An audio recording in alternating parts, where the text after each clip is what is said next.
Harvard. Is there no third option?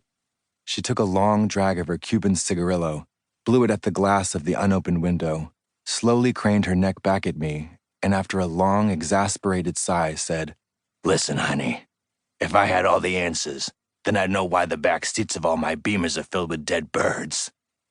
I was stunned silent until she threw a mop at me and said, "Get the fuck out of here. You'll never get into Harvard." Like most mysterious oracles, she was weird, and she was right. One of the most fascinating things about people is that they are all made up of so many different things.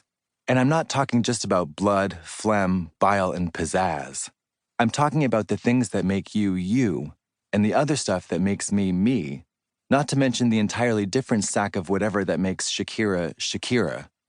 Psychiatrists say that each person on this planet is unique, which to me sounds like a bunch of malarkey. Next thing you know, they'll say the moon isn't made of cheese and Earth spins around like a giant basketball.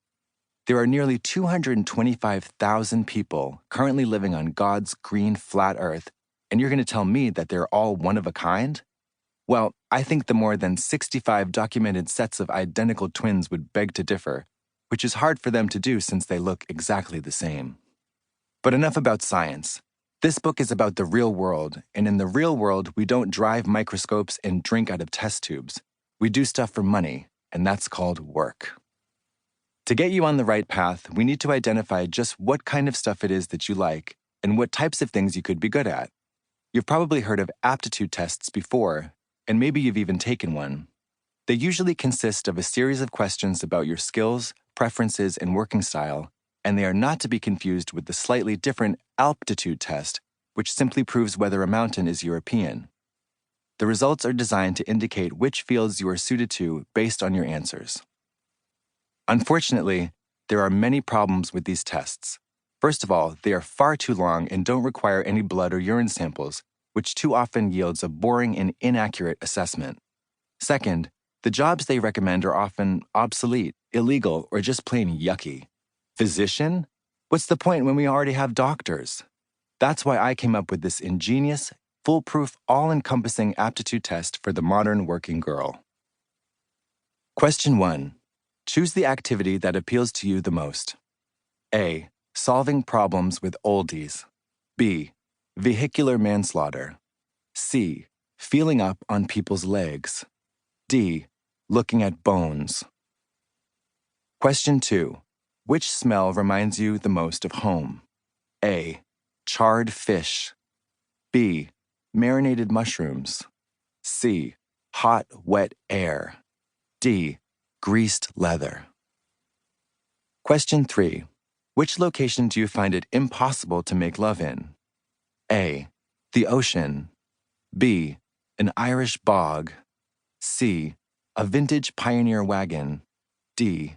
Germany. Question 4. Which body of water do you find the most alluring? A. The Peterson's above-ground pool. B. The Dead Sea.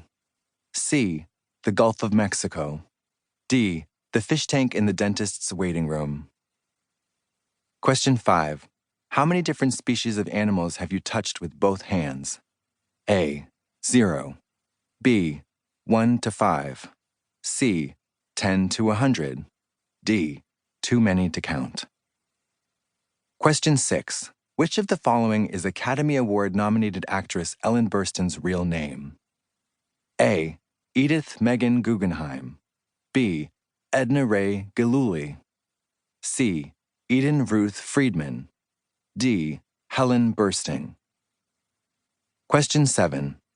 If Stephanie is traveling westward at 25 miles per hour for a job interview at 4 p.m., and she leaves her house at 2 p.m., but her car runs out of gas halfway to her destination, how does that make you feel? A. Angry. B. Buoyed. C. Hopeful.